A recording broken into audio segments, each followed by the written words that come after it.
एक देश जिसे दुनिया फास्टेस्ट ग्रोइंग इकोनॉमी कहकर बुला रही है, जहां जीडीपी 7% से ग्रो कर रहा है, वहीं दूसरी तरफ उसी देश के नए ग्रेजुएट्स, डिग्री होल्डर अपनी नौकरी की तलाश में डर डर भटक रहे हैं। रोजगार के प्रॉमिस के साथ आई सरकारें या तो एग्जाम कैंसिल कर रही है या पेपर लीक होने से चुप हो रही है। भारत की 65% से ज्यादा पॉपुलेशन 35 साल से कम उम्र की है। ये वही लोग हैं जो कॉलेज से ग्रेजुएट्स होते ही रोजगार की लाइन में लगते हैं, पर सिस्टम में उनके लिए ना जगह है ना प्लानिंग। उम्मीद है कि आगे एक अच्छी जॉब पाए, अपने परिवार को secure. is clear. India is just not creating enough jobs. CMIE के अनुसार 2024 में देश का एवरेज अनएम्प्लॉयमेंट रेट 8% से ऊपर था, लेकिन अगर हम 15 से 29 साल के नौजवानों की बात करें तो कई स्टेट में ये रेट 30% के करीब है। मध्य प्रदेश, राजस्थान, बिहार जैसे राज्यों में डिग्री मिलने के बाद भी रोजगार नहीं मिलता। भारतीय परिवारों में सरकारी नौकरी एक सम्मान का प्रतीक है, लेकिन इस सपने की हकीकत कुछ और ही है। यूपी पुलिस भर्ती एग्जाम लीक हो जाती है, बिहार में टीचर एलिजिबिलिटी टेस्ट कैंसिल कर दिया जाता है, रेलवे एनटीपीसी प्रोटेस्ट में लग जाती है, एसएससी एग्जाम में डिले और स्कैम चल रहे हैं। एक पोस्ट के लिए लाखों एप्लीकेशन और रिजल्ट कब आएगा इसका कोई भरोसा ही नहीं। एक स्टूडेंट 6 से 7 साल तक सिर्फ एग्जाम के लिए पढ़ता है, लेकिन जब हर एग्जाम या तो पोस्टपोन होती है या पेपर लीक होता है तो वो सिर्फ बेरोजगार नहीं बेहाल भी हो जाता है। 2023 में ही 18 लाख गवर्नमेंट पोस्ट वैकेंसी थी, जिसमें 2 से 3% पर हायरिंग हुई।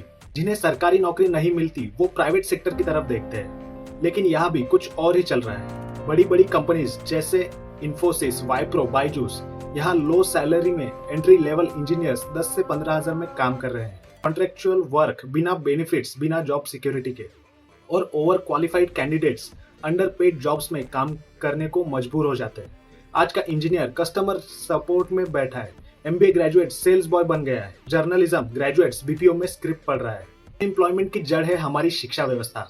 आज भी ज्यादातर कॉलेज में आउटडेटेड थ्योरी बेस्ड टीचिंग चलती है।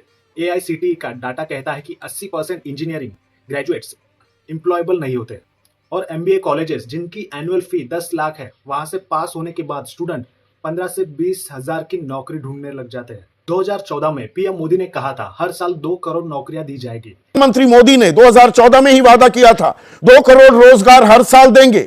9.5 साल हो गए हैं तो 2 करोड़ के हिसाब से 19 करोड़ रोजगार सृजित हो जाने चाहिए थे। लेकिन 10 साल बाद रोजगार मेला में इंटर्नशिप लेटर को जॉब का नाम दिया गया। मुझे बहुत खुशी मिल रही है क्योंकि ये मेरा फर्स्ट अपॉइंटमेंट लेटर है, जो कि मतलब इतने सम्मान के साथ दिया गया, तो मुझे बहुत ही खुशी हो रही है इस चीज़। मेरा जो सिलेक्शन हुआ है वो गोई बीओ के लिए हुआ है, बीपीएम पद पे, और मुझे बहुत खुशी हुई है कि मैं आज यहाँ पे आई हूँ अपना जॉइनिंग लेटर लेने। मुद्रा लोन को सेल्फ एम्प्लॉयमेंट के सक्सेस के रूप में गिना गया। मुद्रा योजना ले लीजिए, 4.25 साढ़े 4 करोड़ लोग वो हैं जिनको पहली बार बैंक से पैसा मिला है, पहली बार जिंदगी में। वो भी तो कोई रोजी रोटी कमाते हैं, किसी को रोजगार देते हैं। हमने कहा है 5 साल में हम 100 लाख करोड़ रुपए का इन्वेस्टमेंट लाएंगे। स्टार्टअप को रोजगार का इंजन बताया गया, जबकि वो खुद जॉब काट रहे हैं। PLFS सर्वे के फिगर्स को गवर्नमेंट अपनी जीत बताती है, लेकिन एक्सपर्ट कहते हैं इसमें सेल्फ एम्प्लॉयड चाय वाला भी शामिल है। तो क्या पकोड़े बेचना अब रोजगार बन गया है? आने वाले दिनों में बेरोजगारी और गहराई क्यों? AI यानी कि आर्टिफिशियल इंटेलिजेंस और ऑटोमेशन जॉब्स को खत्म कर रहे हैं। चैटबॉट्स कस्टमर सपोर्ट ले रहे हैं।